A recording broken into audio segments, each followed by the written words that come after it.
आज आपण इयत्ता 10वी गणित भाग 1 मधील वर्ग समीकरणे या घटकातील सराव संच 2.2 सोडवणार आहोत. सराव संच सोडवण्याअगोदर तुम्ही जर चॅनेलवर नवीन असाल, चॅनेलला अजून सबस्क्राईब केलं नसेल तर चॅनेलला सबस्क्राईब करून घ्या, म्हणजे यानंतरचे सर्व व्हिडिओ तुम्हाला बघता येतील. सराव संच 2.2 मधील पहिले 6 उदाहरणे आपण या अगोदरच्या व्हिडिओमध्ये सोडवले आहेत. आता आपण 7वं उदाहरण काय आहे बघू. वर्गमुळात 2 x वर्ग अधिक 7x अधिक 5 वर्गमुळात 2 बरोबर 0 हे वर्ग समीकरण अवयव पद्धतीने सोडवण्यासाठी पुढील कृती पूर्ण करा.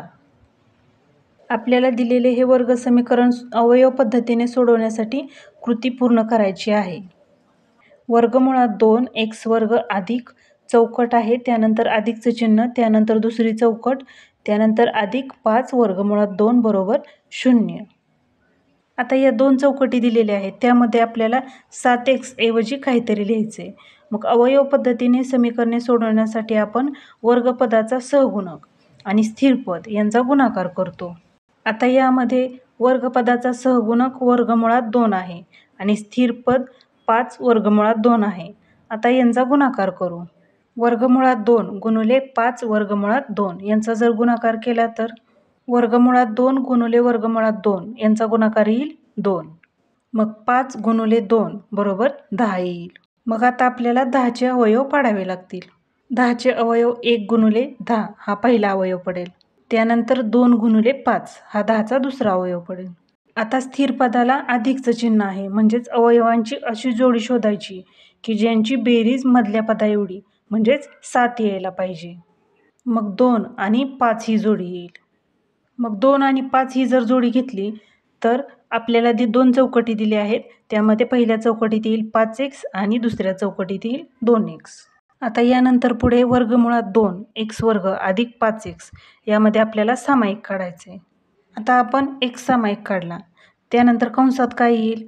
वर्गमुळात 2x अधिक 5, कारण x आपण सामाईक काढलेला आहे आणि वर्गमुळात 2x वर्ग आहे, त्यानंतर 5x आहे. मग x सामाईक काढल्यामुळे कंसात आपलं येईल वर्गमुळात 2x अधिक 5. त्यानंतर 2x अधिक 5 वर्गमुळात 2 यामध्ये आपल्याला सामाईक काढायचे. तर वर्गमुळात 2 आपण सामाईक काढलेला आहे आणि रिकाम्या जागेत येईल वर्गमुळात 2x अधिक 5. म्हणून x कंसात वर्गमुळात 2x अधिक 5 कंस पूर्ण अधिक वर्गमुळात 2 कंसात वर्गमुळात 2x अधिक 5 कंस पूर्ण बरोबर 0. त्यानंतर खाली काय x आणि रिकामी जागा आहे. आता या रिकाम्या जागेत काय येईल? वर्गमुळात 2x अधिक 5 येईल आणि x अधिक वर्गमुळात 2 हे दुसऱ्या कंसात दिलेलंच आहे, म्हणून x कंसात वर्गमुळात 2x अधिक 5 कंस पूर्ण दुसऱ्या कंसात x अधिक वर्गमुळात 2 कंस पूर्ण बरोबर 0. आता त्यानंतर खाली एक कंस दिलेला आहे. आता त्यामध्ये काय येईल? पहिल्या कंसात येईल वर्गमुळात 2x अधिक 5 कंस पूर्ण बरोबर 0 किंवा कंसात x अधिक वर्गमुळात 2 कंस पूर्ण बरोबर 0. म्हणजेच वर्गमुळात 2x अधिक 5ची किंमत तरी 0 असेल किंवा x अधिक वर्गमुळात 2ची किंमत तरी 0 असेल. म्हणून x बरोबर या ठिकाणी एक चौकट दिलेली आहे. आता चौकटीत काय येईल ते शोधण्यासाठी आपण हे अगोदर खाली सोडवू. वर्गमुळात 2x अधिक 5 बरोबर 0, म्हणून वर्गमुळात 2x बरोबर वजा 5. 5 आपण बरोबर चिन्हाच्या उजवीकडे घेतले, त्यामुळे ते वजा झाले. म्हणून x बरोबर वजा 5 छेद वर्गमुळात 2, म्हणजेच रिकाम्या जागेत वजा 5 छेद वर्गमुळात 2 येईल. म्हणून x बरोबर वजा 5 छेद वर्गमुळात 2 किंवा x बरोबर वर्गमुळात 2. आता खाली काय दिले? वर्ग समीकरणाची चौकट आहे आणि वजा वर्गमुळात 2 ही मुळे आहेत. मग पहिल्या चौकटीत काय येईल? वजा 5 छेद वर्गमुळात 2, म्हणजेच वर्ग समीकरणाची वजा 5 छेद वर्गमुळात 2 आणि वजा वर्गमुळात 2 ही मुळे आहेत. यानंतर आता 8वं उदाहरण आहे. 3x वर्ग वजा 2 वर्गमुळात 6x अधिक 2 बरोबर 0. आता अगोदर वर्गपदाचा सहगुणक आणि स्थिरपद यांचा गुणाकार करू. वर्गपदाचा सहगुणक 3 आहे आणि स्थिरपद 2 आहे, म्हणून 3 गुणिले 2 बरोबर 6 येईल. आता 6चे अवयव पाडू. 6चे अवयव 1 गुणिले 6 हा पहिला अवयव पडेल. त्यानंतर 2 गुणिले 3. आता इथे स्थिर पदाला अधिकचं चिन्ह आहे, म्हणजेच इथे अवयवांची बेरीज करावी लागेल. पण 1 आणि 6 यांची जर बेरीज केली तर ती -2 वर्गमुळात 6 येणार नाही किंवा 2 आणि 3 ची जरी बेरीज केली तरी ती -2 वर्गमुळात 6 येणार नाही. म्हणजेच या अवयवांचा आता विचार करता येणार नाही. मग वर्गमुळात 6 गुणिले वर्गमुळात 6 केलं तर वर्गमुळात 36 म्हणजे 36चं वर्गमूळ येईल 6. आता इथे -2 वर्गमुळात 6 आहे.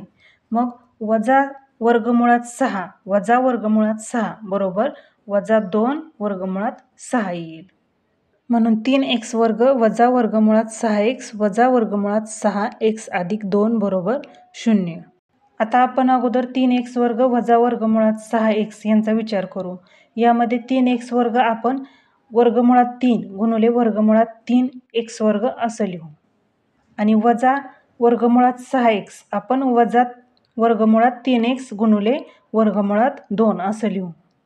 म्हणून वर्गमुळात 3 गुणिले वर्गमुळात 3x वर्ग हे आपण कसं लिहिलंय 3x वर्ग आपण वर्गमुळात 3 गुणिले वर्गमुळात 3x वर्ग असं लिहिलंय.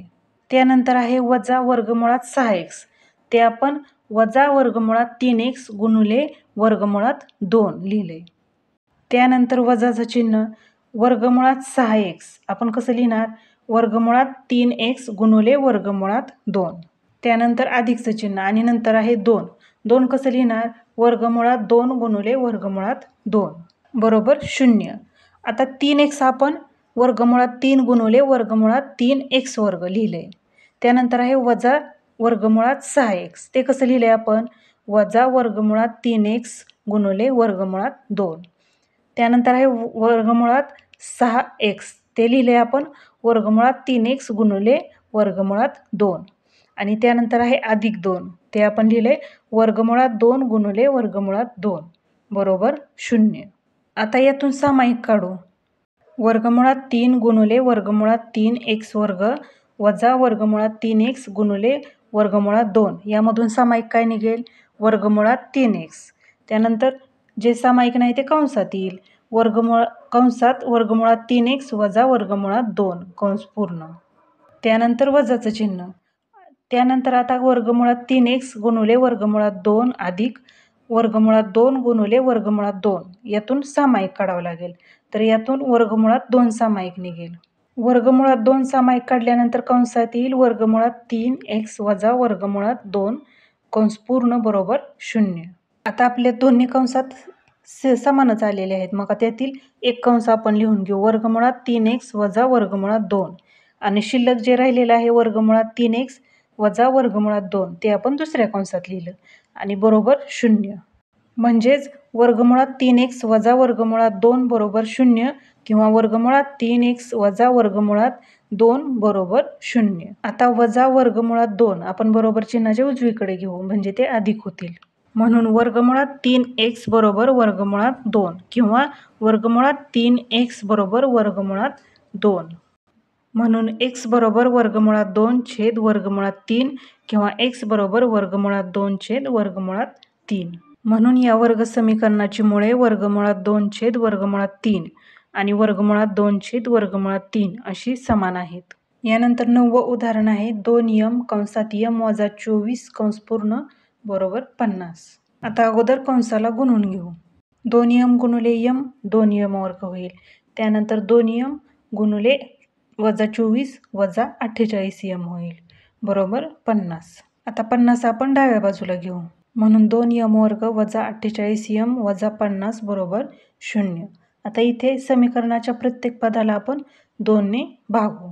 समीकरणातील प्रत्येक पदाला जर 2 ने भागलं तर m वर्ग वजा 24m वजा 25 बरोबर 0 येईल. आता वर्गपदाचा सहगुणक आणि स्थिरपद यांचा जर गुणाकार केला तर तो 25 येईल. मग आता आपण 25चे अवयव पाडू. 25चे अवयव 1 गुणिले 25 आणि 5 गुणिले 5 हे पडतील. आता इथे स्थिर पदाला वजाचं चिन्ह आहे म्हणजेच असे अवयव शोधायचे की ज्यांची वजाबाकी मधल्या पदा एवढी म्हणजे वजा 24 यायला पाहिजे. मग त्यासाठी आपल्याला 1 आणि 25 ही जोडी घ्यावी लागेल. आता इथे एका संख्येला वजाचं चिन्ह द्यावं लागेल. मग आपण मोठ्या संख्येला वजाचं चिन्ह देऊ. म्हणून यम वर्ग वजा 25 यम अधिक यम वजा 25 बरोबर 0. आता यातून सामायिक काढू. यम वर्ग वजा 25 यम यातून यम सामायिक निघेल. यम सामायिक काढल्यानंतर कंसात येईल यम वजा 25.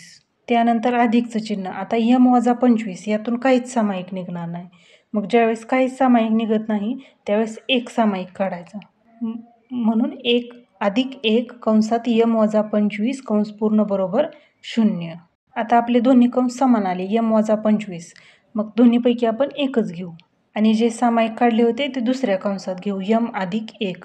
म्हणून कंसात यम वजा 25 कंस पूर्ण दुसऱ्या कंसात यम अधिक 1 कंस पूर्ण बरोबर 0. म्हणून यम वजा 25 बरोबर 0 किंवा यम अधिक 1 बरोबर 0. म्हणून यम बरोबर 25 वजा 25 आपण बरोबर चिन्हाच्या उजवीकडे घेतले त्यामुळे ते अधिक 25 झाले किंवा यम बरोबर वजा 1. म्हणून वर्ग समीकरणाची मुळे 25 आणि वजा 1 हे आहेत. त्यानंतर 10वं उदाहरण आहे 25 यम वर्ग बरोबर 9. आता उजव्या बाजूचे 9 आपण डाव्या बाजूला घेऊ. म्हणून 25 यम वर्ग वजा 9 बरोबर 0. आता इथे आपण वर्गमूळ घेऊन वर्ग स्वरूपात लिहू. 25चं वर्गमूळ 5 आणि 9चं वर्गमूळ 3. म्हणून कंसात 5 यम कंसाचा वर्ग वजा कंसात 3 कंसाचा वर्ग बरोबर 0. आता इथे आपल्याला विस्तार सूत्र माहीत आहे ए वर्ग वजा बी वर्ग. ए वर्ग वजा बी वर्ग बरोबर पहिल्या कंसात ए अधिक बी कंस पूर्ण दुसऱ्या कंसात ए वजा बी कंस पूर्ण.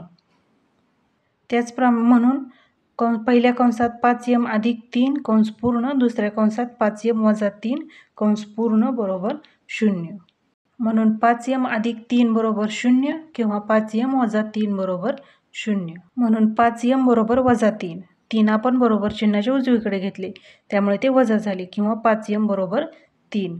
म्हणून यम बरोबर वजा 3/5 किंवा यम बरोबर 3/5. म्हणून दिलेल्या वर्ग समीकरणाची मुळे वजा 3/5 आणि 3/5 ही आहेत.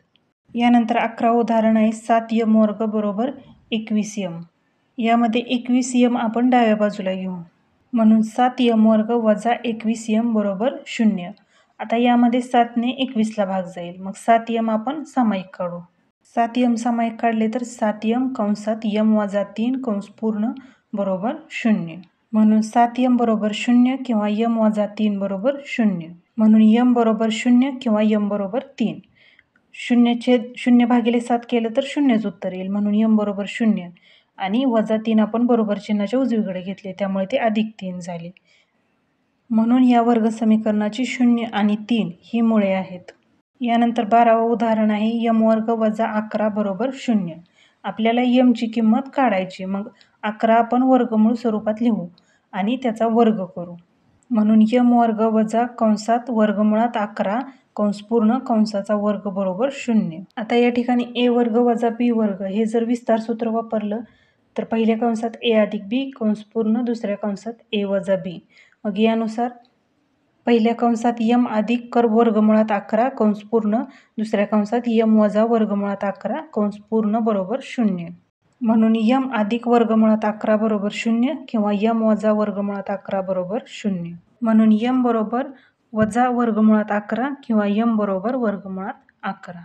म्हणून वर्ग समीकरणाची मुळे वजा वर्गमुळात 11 आणि वर्गमुळात 11 असे आहेत. आपला सराव संच 2.2 सोडवून झालेला आहे. तुम्हाला जर व्हिडिओ आवडला तर व्हिडिओला लाईक करा आणि चॅनेलला सबस्क्राईब करा.